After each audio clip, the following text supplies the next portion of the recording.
Si vous faites partie de ceux qui sont arrivés récemment sur la chaîne YouTube Personne Connaît, sachez qu'à l'origine, mon potager ne ressemble pas du tout à ça. En réalité, il ressemble plutôt à ça.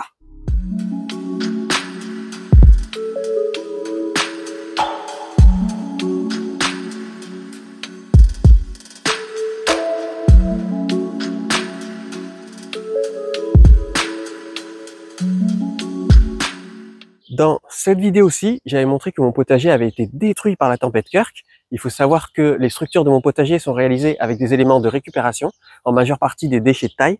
Et donc, du coup, ces structures n'ont une durée de vie que de 2 ans en moyenne. Sachant que là, ça faisait 2 ans que je les utilisais et que je les réparais en fait entre les saisons. Du coup, c'était évident qu'au bout d'un moment, il suffisait d'une petite tempête pour que les structures s'effondrent. Et c'est ce qui s'était passé justement.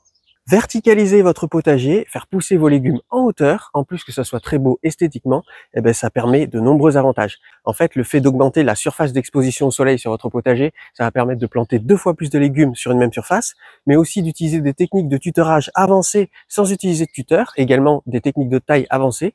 Mais en plus, vous allez pouvoir mettre des systèmes de protection qui vont vous permettre de protéger vos légumes contre la grêle, mais également contre les fortes chaleurs de l'été, et ça va même vous permettre de limiter votre arrosage. Dans cette vidéo, on va réaliser 2 structures. Une première professionnelle avec des éléments de qualité et une seconde qui aura les mêmes caractéristiques et les mêmes avantages, sauf qu'elle sera faite avec des éléments de récupération et vous pourrez la reproduire chez vous pour 0 €.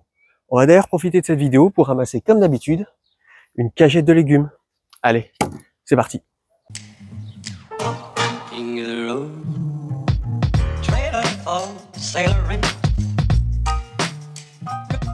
Je m'appelle Alex et bienvenue sur la chaîne Personne Connaît. Un des objectifs sur cette chaîne, c'est que vous puissiez faire énormément d'économies lors de la réalisation de votre potager ou de votre jardin. Ancien paysagiste, je vous partage toutes mes astuces sur une playlist qui s'appelle Un potager géant pour 0 €, où dessus vous pouvez retrouver tout un tas de vidéos comme comment avoir du terreau gratuit en illimité, comment avoir du paillage gratuit en illimité, comment avoir des graines gratuites en illimité, etc., etc. Et je compte bien sûr, continuer cette playlist.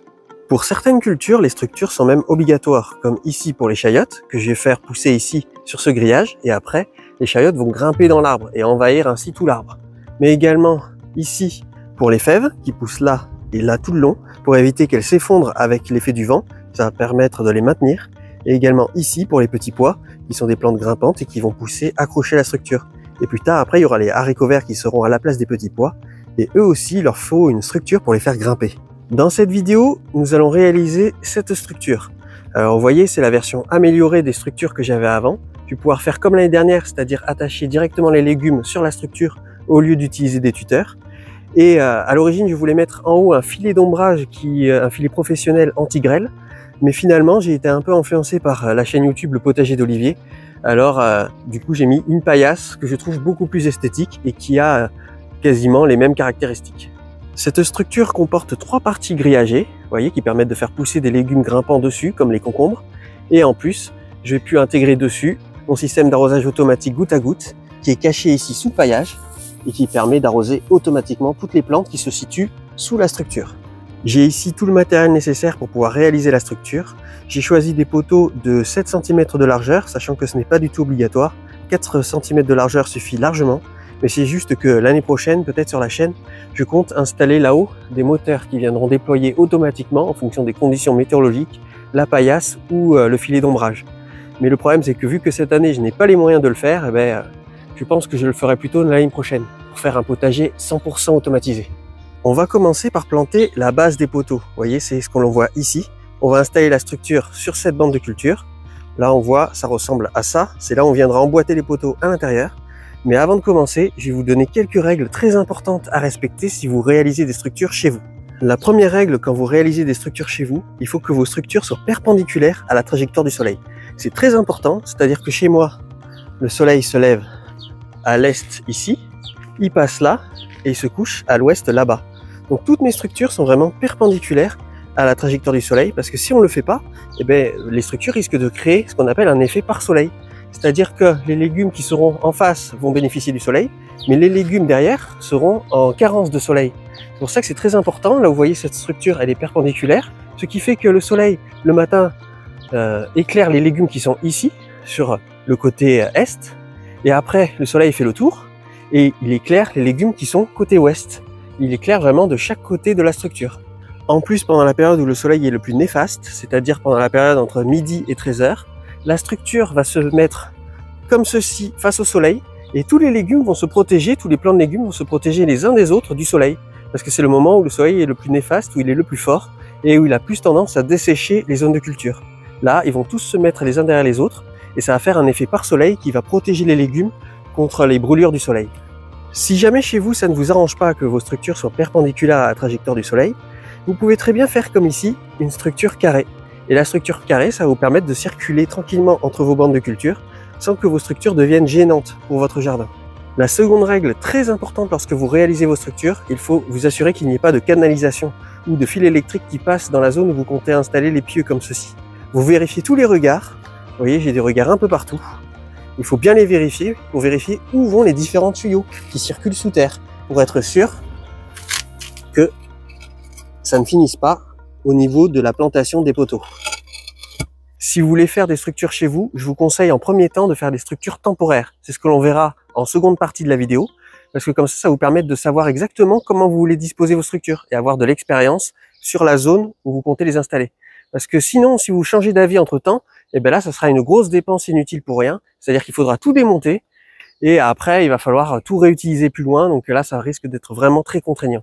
Et la troisième et dernière règle, les structures les plus imposantes, on les fait à la partie nord du potager et pas à la partie sud. Là, vous voyez, les structures côté sud, eh ben, elles sont très light, elles sont très peu épaisses. Elles ne couvrent pas une grande surface, alors que sur la partie nord, là, les structures sont plus larges. Et donc, du coup, je suis moins gêné par l'ombre qu'elles pourraient générer. Avant de commencer, on va ramasser la cagette de légumes pour pas que les légumes me gênent lors de la pose des cordeaux. Les cordeaux, c'est très important. Ça va permettre d'avoir un bon alignement au niveau des poteaux. Donc, hop, c'est parti. Tant pis si les légumes n'ont pas terminé leur croissance. De toute façon, je planterai les légumes d'été après. Ça y est, j'ai récolté la cagette de légumes. Comme d'habitude, elle est énorme. Et maintenant, on va planter la base des poteaux. Alors pour la première base des poteaux, je suis sûr de leur emplacement final, vu que ça sera le long ici du passage. Donc ils seront ici. L'espacement sera de 54,5 cm. Vous voyez, ça va être l'espacement entre chaque poteau. Et vous voyez, d'avoir ce bout de bois là, ça va me permettre d'avoir la bonne distance et de remesurer à chaque fois. Une fois que j'aurai posé, que j'aurai planté ces deux piquets, je mettrai les cordeaux à la base de ces deux piquets et c'est eux qui vont me permettre d'avoir un bon alignement lors de l'installation des prochaines bases de poteaux. Pour les enfoncer, j'utilise une chute de bois ici, que je viens insérer là. Comme ça va éviter de taper sur la base des poteaux avec le marteau. Ça va éviter de les déformer. Et bien entendu, je vais mettre un casque anti-bruit, parce que sinon je vais finir assourdi. Hop, je vais même retirer mon chapeau, parce que sinon je pourrais pas mettre correctement le casque anti-bruit. Des gants aussi, c'est pas du luxe.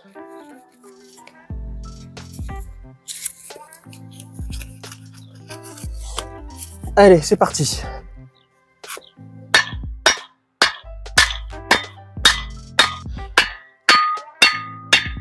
Pendant toute la durée où je tape ici sur les poteaux, je vérifie qu'ils soient bien droits avec le niveau à bulle.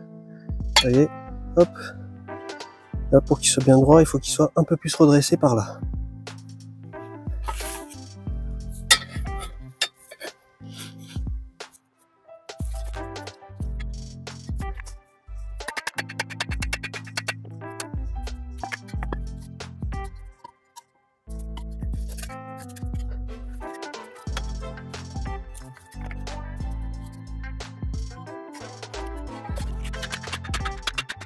J'ai mis des cordeaux, je me sers également des poteaux pour m'indiquer pour l'emplacement final de la base des poteaux, parce que si jamais je fais la moindre erreur, ça va être très dur de retirer la base des poteaux. Donc là, je prends bien les mesures, je fais très attention. Hop.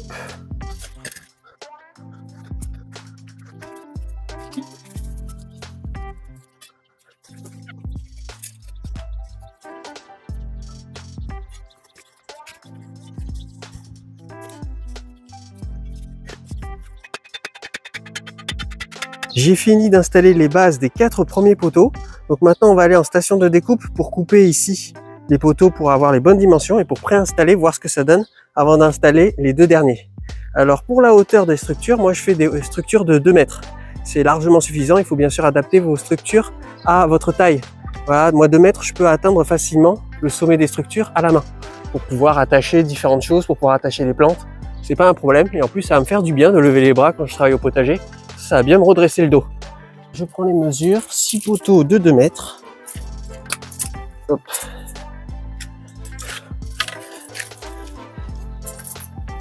Maintenant c'est parti pour la découpe. Bon, je le fais en crocs et en short, c'est pas très recommandé. Mettez quand même un pantalon pour être bien sécurisé. Je mets pas de casque parce que les tronçonneuses électriques ça ne fait quasiment pas de bruit. Donc voilà, c'est parti.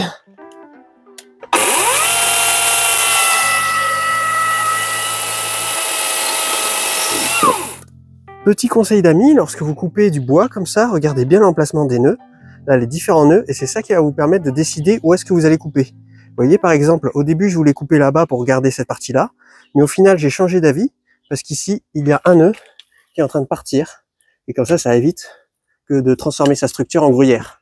En plus c'est pas très esthétique, donc j'ai coupé ici.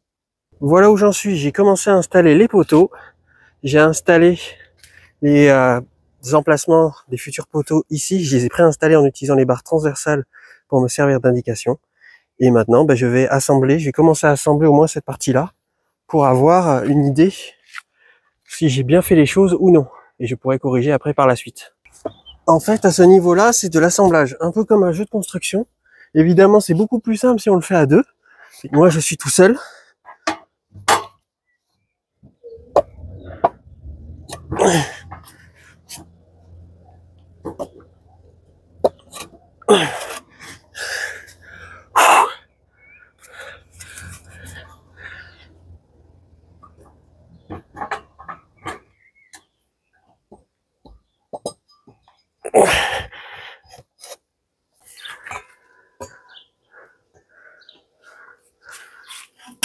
Oh, yo.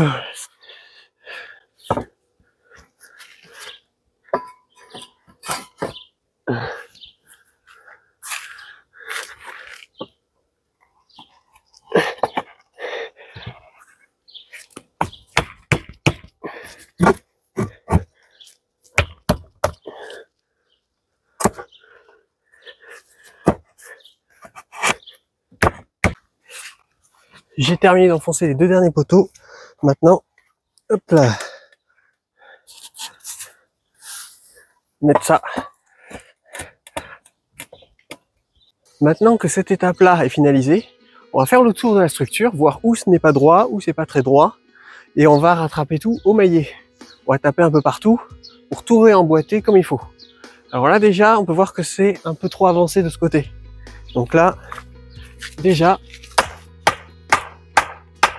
hop. Voilà. Déjà, c'est mieux. Et encore, on peut encore faire mieux. On peut s'aider du niveau à bulle. Hein. C'est même mieux de s'aider au niveau à bulle pour être sûr. Là déjà, c'est presque ça. J'ai réussi à rattraper un peu partout pour que tout soit bien droit. Et franchement, je suis assez content du résultat. Ça rend super bien. Ah ouais, franchement, assez propre. Ça rend tout de suite autre chose que mon ancien potager bout de ficelle. Hein. Franchement, ça a de la gueule, je suis assez content. J'ai réussi à bien tout rattraper comme il le fallait. Là, c'est vraiment propre. Tout est bien droit. Alors, je vais pas installer les goujons tout de suite. Les goujons, c'est ce qu'on met dans les trous ici. Je ne vais pas les installer tout de suite parce que je vais voir ce que va donner le bois au bout d'un certain temps. Voir s'il y a des faiblesses à certains endroits, voir s'il craquait à d'autres. Pour voir un peu l'évolution. Et selon comment il va évoluer, eh bien, il est possible que je change certaines barres en bois pour que ça soit plus net. Mais franchement, ça rend super bien. Maintenant, on met le grillage. Alors, je ne vais pas le mettre contre le sol pour ne pas plaquer le système d'arrosage. En fait, je veux qu'il soit légèrement en hauteur. Comme ça, ce sera plus facile pour passer la grelinette et plus facile pour changer le système d'arrosage si jamais il y a la moindre fuite. Donc, hop, légèrement en hauteur, mais pas trop quand même parce qu'il faut que les concombres puissent s'attacher naturellement ici au grillage. Hop. Là, je vais faire ça. Pour resserrer les fils de fer, vous prenez ici les 2 fils. Là, vous tendez bien. Donc, on va laisser un peu de ballon comme ça. Et là, on vient resserrer comme ceci.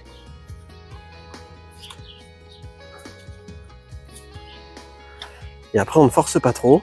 On a juste à couper ici. Et après on aplatit comme ça. Ça évite de se blesser après. Et ça fait assez propre. J'ai fini, je suis rouge écrevisse. Là je crois que j'ai chopé un coup de soleil. En ce moment il fait très beau et très chaud. Bon maintenant, admirons le résultat sous un beau coucher de soleil. Et voilà le résultat. Alors j'ai mis les paillasses pour vous montrer ce que ça donne.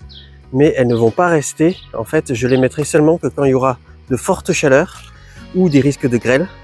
Et sinon, là ça sera sans les paillasses pour l'instant. Donc voilà, le résultat est franchement pas mal. Je suis assez content du résultat. J'ai tout bien redressé, tout est bien droit, même si parfois on ne dirait pas. Pourtant, tout est bien droit avec le niveau. Franchement, ça rend super bien. Ici, j'ai mes autres structures que j'avais réalisées aussi. Et là, pour l'instant, il n'y en a que 2. Quand cette culture sera terminée, eh bien, il y en aura une 3e ici, la même que celle-là. Voilà, 1, 2, 3 ici. Elles sont reliées en haut par des fils de fer. Voilà, pour pouvoir créer un peu d'ombrage, mais pas trop. En fait, j'aurais pu mettre un grillage là-haut, mais si j'en avais mis, ça ferait trop d'ombrage sur les cultures qui seront en bas. Là, avec des fils de fer, je peux contrôler en fait le taux d'ombrage qui sera sous ces structures. Là, on peut voir le résultat. Il y a celle-là et celle-là. Franchement, je trouve que ça rend super bien. J'ai vraiment hâte qu'il y ait des cultures qui poussent dessus, ce qui ne va pas tarder parce que je pense que je vais commencer la plantation. Et là, franchement, ça rend superbement bien. Si vous regardez bien, il manque pas grand-chose pour pouvoir faire rejoindre ici les structures qui sont là et les structures qui sont là. Et bien, c'est fait exprès. Sûrement qu'une année, je m'amuserai à faire tout le long du chemin, ici, un tunnel à citrouilles, avec des citrouilles qui pendent un peu partout. Ce serait magnifique, des citrouilles bien oranges. Là, ça pourrait être un futur projet pour plus tard. Mais pour l'instant, je me suis concentré exclusivement pour monter les structures. Et puis, j'ai aussi d'autres projets. Ça sera sûrement pour une prochaine année. Et je pourrais, pourquoi pas, là-haut, mettre un grillage pour y suspendre plusieurs courges qui pendouilleraient comme ça un peu partout sur les 2 structures. Et là, ça serait vraiment magnifique, magnifique. C'est pour ça que là, ces structures, elles offrent plein de nouvelles possibilités. Je vais ranger les paillasses pour les mettre à l'abri et à demain pour pouvoir réaliser la seconde structure, la structure équivalente, mais à 0 €. Nous sommes le jour 2 et maintenant, nous allons réaliser la structure équivalente à celle qu'on a fait hier, mais pour 0 €. Alors elle ne coûtera pas exactement 0 € parce qu'il faudra quand même acheter de la ficelle pour pouvoir réaliser la structure. Moi j'utilise de la ficelle biodégradable, de la ficelle jute naturelle pour pouvoir plus tard la composter. Mais vous pouvez augmenter la durée de vie de cette structure si vous la réalisez avec du fil de fer protégé par une gaine en plastique. Et également si vous choisissez certains types de bois, par exemple l'acacia et le bambou, ont une durée de vie qui est plus longue que d'autres types de bois, comme par exemple le chêne. C'est ce que j'avais utilisé l'année dernière pour réaliser ma structure. La structure que l'on va réaliser aujourd'hui, on va la faire avec de l'érable. Ici, nous avons les déchets de taille de la vidéo qu'on avait faite ensemble où on avait taillé un arbre en trogne au sécateur. Donc voilà, là ça fait pas mal de déchets de taille. Là, ce sont des bois qui sont plutôt résistants et plutôt solides.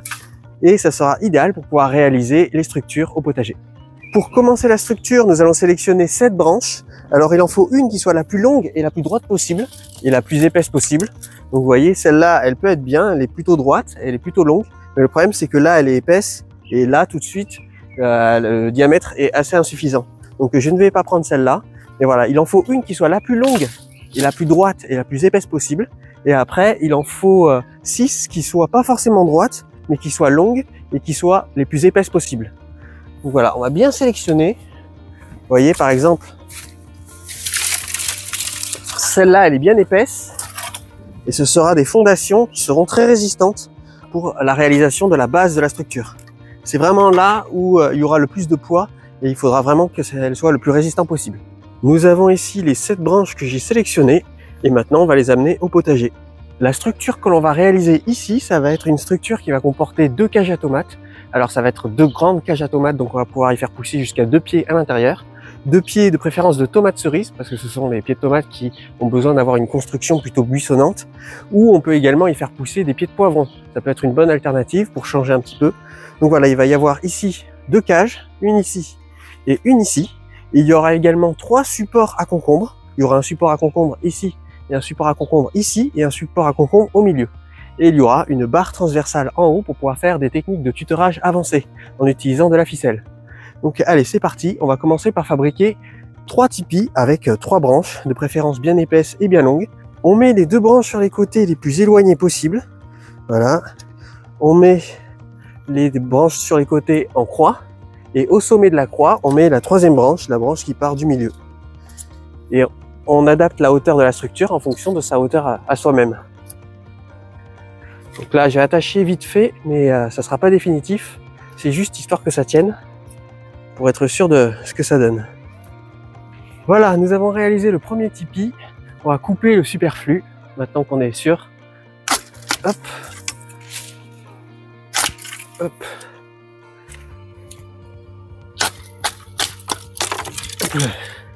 Et on va réaliser un second tipi ici. On l'effectue pareil que l'autre. Là, on va doubler le fil. On va attacher vite fait pour voir à peu près ce que ça donne. Hop. Alors, j'ai laissé volontairement les petites branches sur les côtés pour que ça stabilise la structure. En fait, vous voyez, il y a certaines branches qui reposent sur d'autres branches. Et plus tard, on viendra sélectionner celles qu'on garde et celles qu'on se débarrasse. On va maintenant poser la branche transversale pour voir ce que ça donne. Voir s'il y a des rectifications à faire. Hop.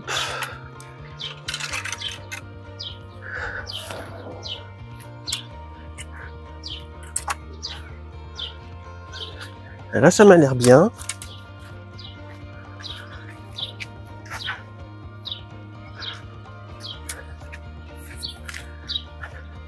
Là, ça m'a l'air bien droit. À cette étape-là, on va prendre 2 jeux de ficelle. Voilà. On va, comme tout à l'heure, la doubler. Et on va tout réattacher une seconde fois. C'est-à-dire, on va réattacher ici les jonctions, mais on va intégrer cette branche-là. Là, on va l'intégrer bien pour que tout soit encore plus solidement ancré. Parce que c'est là où ça va être le plus important, que ça soit bien solide. Donc là, on n'hésite pas, on y va, on réattache tout bien. Et on serre bien.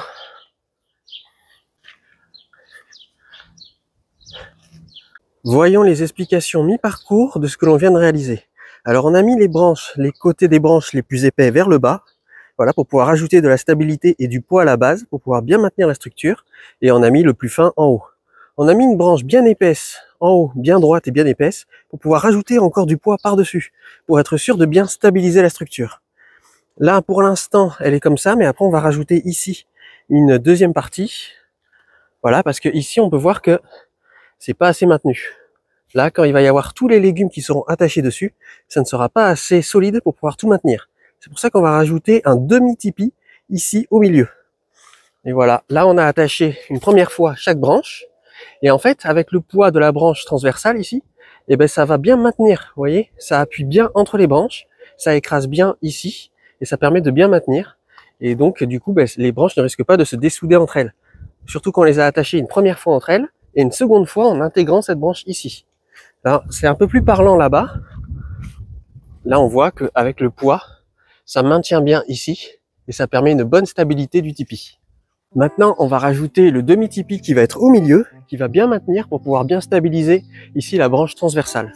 Alors, pour le mettre, on va le faire passer comme ceci en dessous et on le remonte comme ça. Et on va faire pareil avec l'autre. Hop.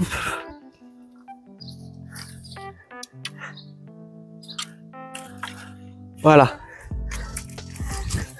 Il faut que ça forme un espèce de X et que sur le X repose la branche qui est ici. Comme pour tout à l'heure, on taille tout ce qui traîne. Donc hop. Hop. Maintenant à cette étape, pour ajouter du poids et de la stabilité, nous allons mettre plein de branches transversales. Voilà, pour attacher toutes les branches entre elles. On va en mettre de grosses là, de grosses à la base, les plus grosses possibles. Vous voyez, comme ça. Comme ceci, pour former une espèce de cage, et on va en mettre des petites qui seront ici. Vous voyez, on peut même se servir des aspérités ici pour pouvoir soutenir ici les branches. Et ici, nous allons rajouter des barres ici pour pouvoir maintenir des légumes grimpants. Voilà, on met les plus larges et les plus épaisses possibles en bas. Une fois que la première barre transversale est posée, après c'est beaucoup plus simple d'attacher les suivantes. Là, vous voyez, je double la ficelle. Je peux me servir de l'autre barre transversale pour soutenir une nouvelle barre transversale. Une fois que les deux barres transversales qui sont ici sont attachées, l'autre il suffira juste de la poser, de bien l'adapter en fonction des aspérités qu'il y a un peu partout, et après de l'attacher. À chaque fois qu'on réattache une nouvelle barre, on en profite pour réattacher toutes les autres barres qui ont déjà été installées. Comme ça permet de rajouter encore plus de solidité. Là, on serre bien, on tourne partout, on n'oublie aucun côté. Et là, je peux vous garantir que ça ne bougera pas pendant toute la saison et même plus loin encore. Voilà ce que ça donne. Là, c'est très solide, très solide. Ça ne bougera pas. Et en plus, on va voir plus tard que la structure va s'auto-solidifier plus tard. Je vous montrerai ça tout à l'heure. Je vais reproduire exactement la même étape que j'ai fait ici, un peu partout sur toute la structure. Je vous épargne ça et je vous reprends tout à l'heure. J'ai finalisé la structure et j'ai terminé de tout planter. Alors maintenant, voyons ce que ça donne. Avec des températures assez clémentes cette année dans ma région, j'ai commencé à prendre un peu d'avance dans la plantation au potager. Voici la structure totalement finalisée. Pour réaliser cette structure, j'ai juste eu besoin ici d'un ébrancheur, une paire de ciseaux et de la ficelle. Et encore, je n'ai pas utilisé beaucoup de ficelle. Et vous voyez, j'ai pu faire toute la structure comme ceci, sans aucun autre matériel. Là, ici sur la structure, on peut voir les différentes implantations que j'ai choisies. On peut voir tout est planté très près, très serré. C'est ce que permet justement une telle structure. Ici, nous avons 2 pieds de tomates cerises. Ce sont les tomates cerises Alfred, pour ceux qui sont habitués à ma chaîne, qui les connaissent. Les pieds de tomates cerises ont poussé sur et dans la structure, en occupant tout cet espace-là. Ici, nous avons un pied de concombre qui va pousser ici tout le long de cette barre, qu'on va attacher au fur et à mesure, et qui après va grimper et va suspendre des concombres là-haut. Pareil pour ce pied de concombre qui est ici, qui a poussé ici tout le long, et on va suspendre les concombres un peu partout. Là, nous avons un pied de piment, et je vais planter sûrement d'autres choses ici. J'ai laissé un peu d'espace ici. Normalement, les pieds de tomates cerises, je les mets un peu plus par là. Mais là, j'ai laissé pas mal d'espace pour pouvoir y planter des pastèques. Les pastèques ont besoin d'avoir un temps de soleil, un temps d'ensoleillement de 6 heures minimum, en plein soleil. Donc voilà, les pastèques seront vraiment en début de fil. C'est d'ailleurs ce même modèle qui est reproduit sur chacune de mes structures. Les légumes qui ont besoin de plus de soleil sont du côté sud de la structure, et ceux qui ont besoin de moins de soleil sont côté nord. Là, on peut voir par exemple, côté nord, ici, nous avons 2 pieds de tomates. Ici, nous avons un pied de tomatillo verdé. Là, nous avons des œillets d'Inde. Là, nous avons le chou de Banton, le chou perpétuel. Et là, des légumes feuilles. Vous voyez, les légumes feuilles sont plutôt vers la fin. Et là, par exemple, nous avons une blette. Et de tout derrière, l'artichaut. Donc voilà, c'est toujours ce type de construction. C'est toujours ce type d'aménagement pour les structures. Donc en fait, vous voyez, cette structure-là, elle va devenir de plus en plus résistante et elle va se renforcer avec le temps. En fait, tous les légumes vont être attachés sur cette barre-là, en majorité. C'est-à-dire que quand j'aurai planté tout, là, il y aura encore d'autres plantations. Je n'ai pas encore fini de tout planter. Quand j'aurai tout planté, eh bien, tout sera attaché sur cette barre et cette barre va maintenir l'intégralité de la structure. En fait, il va y avoir la combinaison de tous les systèmes racinaires qui vont vraiment ancrer la barre et ancrer la structure sur le sol. Et du coup, là, elle sera impossible à bouger. Ce type de structure, ça fait vraiment plusieurs années que je l'utilise. On peut faire pousser n'importe quel type de légumes dessus, sans aucun problème. Vous voyez, les légumes qui ont besoin d'habitude d'avoir des tuteurs n'en ont plus besoin ici. Ils sont tous directement attachés via des ficelles sur la barre transversale là-haut, pour pouvoir utiliser des techniques de taille et de tutorage avancées. Je vous ferai une vidéo là-dessus, je pense, la semaine prochaine d'ailleurs. Et bien sûr, on peut faire pousser les légumes grimpants ici sur les différentes structures. Même certains types de légumes qui sont réputés comme étant intuterables et immaîtrisables, comme par exemple le tomatillo verdé, on peut le faire contenir à l'intérieur de cette structure, sans aucun problème. Les branches vont reposer sur les branches transversales un peu partout, et du coup, là, les légumes ne casseront pas les branches. C'est vraiment l'idéal. Pareil pour les légumes de la famille des fabacées, comme ici les petits pois. Il suffira sur cette structure de mettre un filet par-dessus, voilà, qui recouvre d'un côté et de l'autre, et là, vous pouvez faire pousser tous les légumes de la famille des fabacées. Les petits pois, les haricots verts, etc., etc. Je ferai une vidéo dédiée où on fera un tour de tout le potager pour voir toutes mes plantations. Mais là, pour l'instant, on va déjà voir un peu comment j'ai implanté les légumes au pied des structures. Donc là, ici, un pied de concombre qui va grimper ici sur le grillage. Là, nous avons un pied de melon qui, lui, va être la plante couvre-sol qui va couvrir toute la zone de culture avec ses feuilles pour pouvoir limiter les arrosages. Ici, nous avons un pied d'aubergine. Là, nous avons un pied de poivron. Là, un pied de piment. Là, c'est un pied de tomatillo verdé. Là, un pied de tomate. Là, un autre pied de tomate.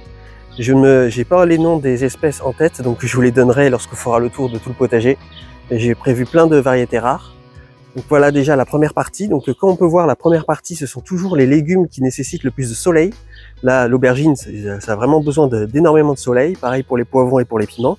Et là, en seconde partie, ça va être plus les légumes feuilles. Donc là, on a de la blette. Là, on a le chou de Banton. Là-bas, une autre blette. Et là, nous avons un pied de tomate ici également. Là, un pied de tomatillo. Et là, un autre pied de concombre qui viendra grimper ici. Vous voyez, en temps normal, les légumes là, dans un potager traditionnel, seraient plantés beaucoup trop près. Mais là, vu qu'on a construit une structure qui va permettre de verticaliser le potager, ça va augmenter la surface d'exposition au soleil. Et donc, ça permet de faire pousser beaucoup plus de légumes sur une même surface. Vous pouvez voir ma playlist dédiée au potager, vous pouvez voir l'évolution de mon potager les années précédentes, et on peut voir que les légumes se comportent assez bien et arrivent à assez bien pousser entre eux. Après, il y a quand même de la réflexion au niveau des différents espaces racinaires, comme par exemple, vous voyez l'aubergine, je la plante jamais à côté d'un pied de tomate, parce que là, à chaque fois, il y a trop de compétition racinaire. Et vous voyez, entre le pied de poivron et le pied de tomate, j'ai planté ici un pied d'œillet d'Inde qui fait la séparation et qui, lui, a un petit réseau racinaire, contrairement aux deux autres. Au milieu, il y a toujours des légumes de la famille des Aliacées qui, eux, ont des petits réseaux racinaires, donc qui ne sont pas gênants pour les différentes cultures. Et puis voilà, c'est une réflexion quand même. Il ne faut pas non plus planter trop serré. Mais après, sachez que même si vous plantez serré et que vous voyez qu'il y a certains plants qui prennent un ascendant par rapport à l'autre, vous pouvez toujours supprimer les plants qui n'ont pas l'ascendant. Et après, ça fera plus d'espace pour les autres. Il ne faut pas hésiter, on peut toujours éclaircir par la suite. Si vous débutez dans votre potager, je ne peux que vous recommander de commencer par ce type de structure qui ne nécessitera aucun investissement de départ. Et une fois que vous maîtriserez bien votre jardin et votre potager, vous pourrez envisager de partir sur une structure comme celle-ci, beaucoup plus durable et beaucoup plus pérenne. Merci énormément aux membres de la communauté qui permettent la survie de la chaîne en me soutenant financièrement, soit via le Tipeee, soit en cliquant sur le bouton rejoindre de la chaîne. Merci d'avoir regardé la vidéo jusqu'au bout. Si elle vous a plu, n'hésitez pas à laisser un like. Et puis pour vos structures, surtout faites-vous plaisir, soyez imaginatifs. Mais n'oubliez pas, le plus important, c'est la solidité. Et je vous dis à la prochaine pour de futurs contenus.